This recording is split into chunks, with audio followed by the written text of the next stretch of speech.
چاہیے۔ کوئی بھی کام صحیح طریقے سے کیا جائے تو وہ کامیابی سے ہمکنار ہوتا ہے۔ مانگنے کا صحیح طریقہ اپنایا جائے تو کوئی وجہ نہیں ہے کہ اللہ رب العزت کی بارگاہ میں دعا قبول نہ ہو۔ ایک حدیث میں آتا ہے کہ جس شخص کے لیے دعا کے دروازے کھل گئے اس کے لیے گویا رحمت کے بہت سے دروازے کھل گئے۔ جس کو دعائیں مانگنے کی عادت ہو گئی گویا اللہ جل شانہ کی رحمت اس کو نصیب ہو گئی۔ ایک اور حدیث میں ہے کہ نبی پاک علیہ السلام نے فرمایا کہ میں تمہیں ایسی چیز بتاؤں جو تمہیں تمہارے دشمنوں سے نجات دلائے، تمہاری روزی بڑھائے۔ وہ یہ ہے کہ تم دن رات جتنی بار مانگ سکو اپنی حاجتیں اللہ سے مانگو، جتنی بار مانگ سکو اپنی حاجتیں اللہ سے مانگو۔ یعنی اللہ جل شانہ سے چھوٹی چیز بڑی چیز، آسان کام مشکل کام، سب کے لیے اللہ تعالیٰ سے درخواست کرنا۔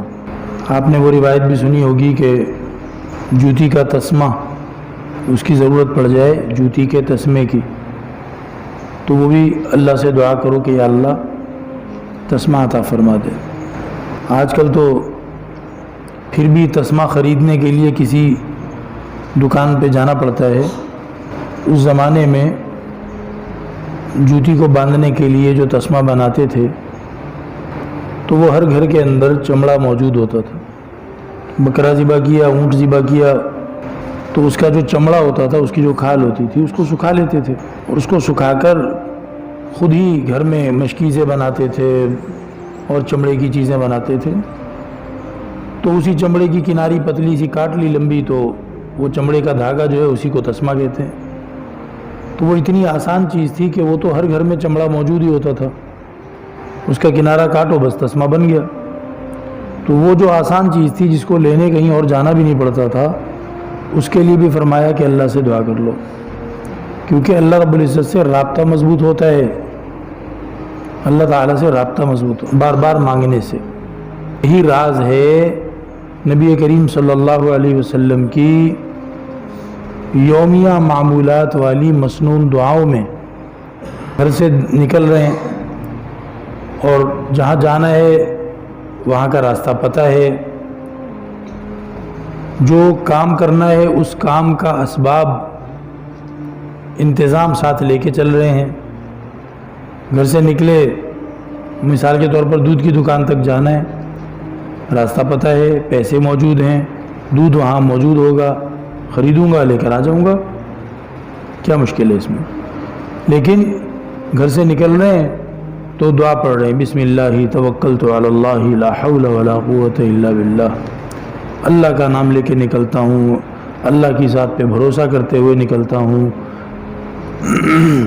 کسی بھی اچھائی اور بھلائی کی طاقت، کسی بھی برائی سے بچنے کی ہمت وہ اللہ ہی عطا فرماتا ہے۔